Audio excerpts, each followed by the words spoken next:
भारतीय राजनीति में 90 का दशक गठबंधन सरकारों के बनने और ढहने के लिए जाना जाता है।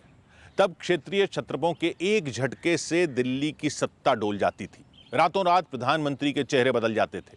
इसी कमजोरी का फायदा दुश्मन देश भी उठाने लगे थे। राजनीतिक अस्थिरता का फायदा उठाकर पड़ोसी दुश्मन ने पहले पंजाब और फिर जम्मू कश्मीर में आतंक की आग भड़काई।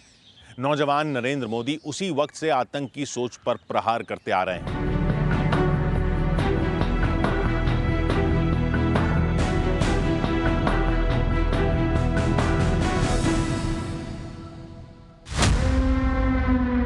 दिसंबर 1989, नई दिल्ली।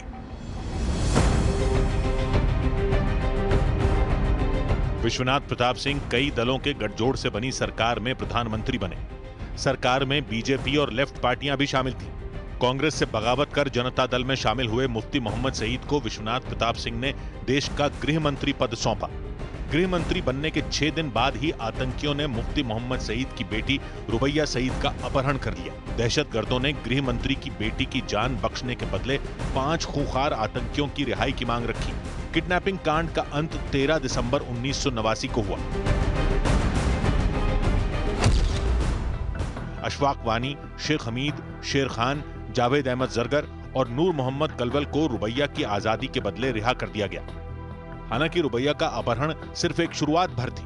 कश्मीर में सरहद पार से रची गई बारूदी साजिशें अंजाम दी जाने लगी। इस बीच विश्वनाथ प्रताप सिंह की सरकार भी चली गई। 1991 में रथ यात्रा के समय बीजेपी नेता लाल कृष्ण आडवाणी की गिरफ्तारी के बाद पार्टी ने वीपी सिंह सरकार से समर्थन वापस ले लिया। दिल्ली में जब सत्ता की बिसात पर शहमात का खेल चल रहा था, तब कश्मीर घाटी में आतंक ने जड़ें जमा ली, जिसके बाद आतंकियों और अलगाववादियों के खिलाफ भारतीय जनता पार्टी ने एकता यात्रा निकालने की योजना बनाई। एकता यात्रा के सफल आयोजन का जिम्मा नरेंद्र मोदी को सौंपा गया। एकता यात्रा देश के दक्षिणी छोर कन्याकुमारी से लेकर कश्मीर के लाल चौक पर तिरंगा फहराने तक निकाली जानी थी। नरेंद्र मोदी ने एकता यात्रा की शुरुआत जिस अंदाज में की, उसने देशवासियों का दिल जीत लिया। शहीद आजम भगत सिंह के भाई राजेंद्र सिंह, आजादी की लड़ाई में फांसी का फंदा चूमने वाले राजगुरु के भाई देवकी नंदन, परमवीर चक्र विजेता अब्दुल हमीद के बेटे जुबैद अहमद और अली हसन, एक जगह एक फ्रेम में महान विभूतियों को जुटाने का अद्भुत आइडिया नरेंद्र मोदी का था। आतंक के खिलाफ नरेंद्र मोदी ने देशभक्तों की ऐसी कतार खड़ी कर दी जो हर गुजरते दिन आगे ही बढ़ती गई।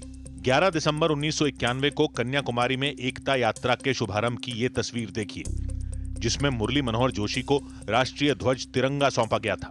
लेकिन कन्याकुमारी में एकता यात्रा के लिए लोगों को जोड़ना आसान नहीं था, क्योंकि तब भारतीय जनता पार्टी की तमिलनाडु जैसे प्रदेश में जमीन भी तैयार नहीं थी। ऐसे में नरेंद्र मोदी ने देश भर से कार्यकर्ताओं को कन्याकुमारी तक आने का आह्वान किया। उन्होंने एक एक दिन का ख्याल खुद रखा। एकता यात्रा में शामिल रहे केतन देवानी बताते हैं कि नरेंद्र मोदी ने उन्हें किस तरह एकता यात्रा में जोड़ा। मुझे त्रिवेंद्रम में जाना था, वहाँ से फिर कन्याकुमारी से एकता चलने वाली थी। तो मैंने नरेंद्र भाई को बताया कि भाई मैं आऊँगा तो मैं क्या करूँगा त्रिवेंद्रम में आकर, मुझे तो कोई जानता नहीं है, मैं कैसे आऊँगा। बोले तुम चिंता मत करो, मैं खुद तुम्हें लेने आऊँगा स्टेशन पर। तो जब मैं त्रिवेंद्रम पहुँचा तो सच में नरेंद्र भाई स्वयं वो लेने मुझे स्टेशन पर आए। एकता यात्रा में नरेंद्र मोदी दूसरों का ख्याल रखते थे, लेकिन उनकी फिक्र कौन करता था, ये जानिए यशोधरा राजे सिंधिया से। आदरणीय मोदी जी के दरवाजे पे उनने 1 बजे रात को खटखटाया, तो मोदी जी आश्चर्य होके निकले बाहर अपने कमरे से। तो उन्होंने कहा जी राजनाथ जी क्या, और ये दूध, ये जिसमें मैंने थोड़ा सा हल्दी डाला है ताकि आपकी सहूलियत ठीक हो, आप इसको पीजिए ताकि आपको आगे के लिए भी तकलीफ नहीं होगी। तो राजमाता साहब जैसे हस्ती इतनी बड़ी तैयार हैं सबको देखने के लिए।